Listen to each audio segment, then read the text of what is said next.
अभी आम के बाग में हूँ और आम उत्पादक किसानों के बारे में बात करने वाला हूँ।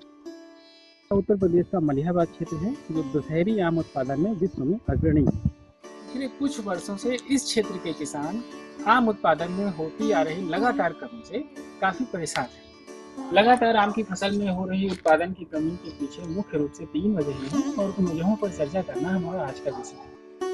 पहला कारण है जमीन का कमजोर हो जाना, दूसरा कारण है पेड़ों की सघनता और तीसरा कारण है अत्यधिक कीटनाशक का उपयोग। तो अब हम सबसे पहले कारण की बात करते हैं, जमीन की कमजोरी।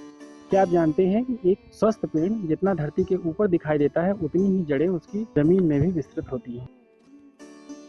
किसी एक आम के पेड़ की औसत उम्र मनुष्य की उम्र से अधिक होती है। इसकी ऊंचाई 10 मीटर और व्यास तकरीबन 20 मीटर तक हो सकता है। जितनी पेड़ की ऊंचाई होती है उसके 2/3 जमीन के हिस्से पर उसकी जड़ें फैली होती हैं।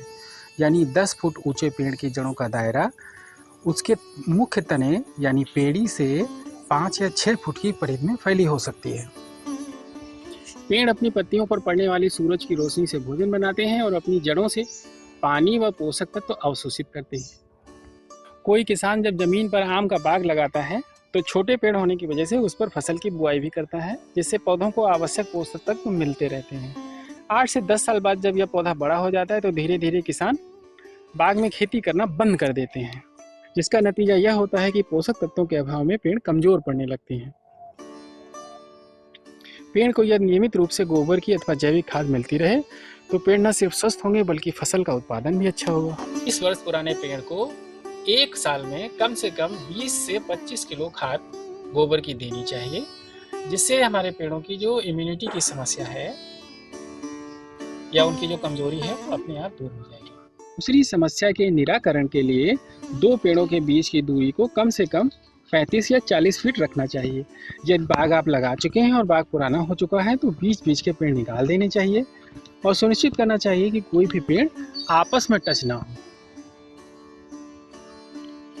पेड़ घने होने पर सूरज की रोशनी जमीन तक नहीं पहुंच पाती और जमीन के अंदर इनकी जड़ें भी आपस में टच हो जाती हैं, जिसके कारण पेड़ अपने लिए पर्याप्त भोजन नहीं बना पाते। तीसरी समस्या पेड़ों के आसपास का जमा वो जहर है जो फसलों के समय कीटनाशक के रूप में पेड़ों पर जो छिड़का जाता है और बरसात के समय वो पानी बहकर पेड़ों के आसपास जमीन में जमा हो जाता है। पेड़ के तने की आसपास की जड़ें जब पोषक तत्व अवशोषित करती हैं तो वह जहर भी अवशोषित हो जाता है जो उसके भीतर जो पेड़ को भीतर ही भीतर मार रहा होता है। आज फलों में उनका वास्तविक स्वाद और खुशबू धीरे धीरे समाप्त हो रही है। आज बाजार में कई जैविक कीटनाशक उपलब्ध हैं, इनका उपयोग करें अथवा खतरनाक केमिकल का कम से कम उपयोग करें और हर तीसरे वर्ष पेड़ की परिधि में 1 फुट मिट्टी को किसी दूसरी मिट्टी से बदल दें। तो इस तरह हम पुराने पेड़ों को स्वस्थ बनाकर उनसे भी अच्छा उत्पादन प्राप्त कर सकते हैं। आशा करता हूँ मेरी यह छोटी सी रिसर्च आम उत्पादक किसानों और पर्यावरण के लिए उपयोगी साबित होगी।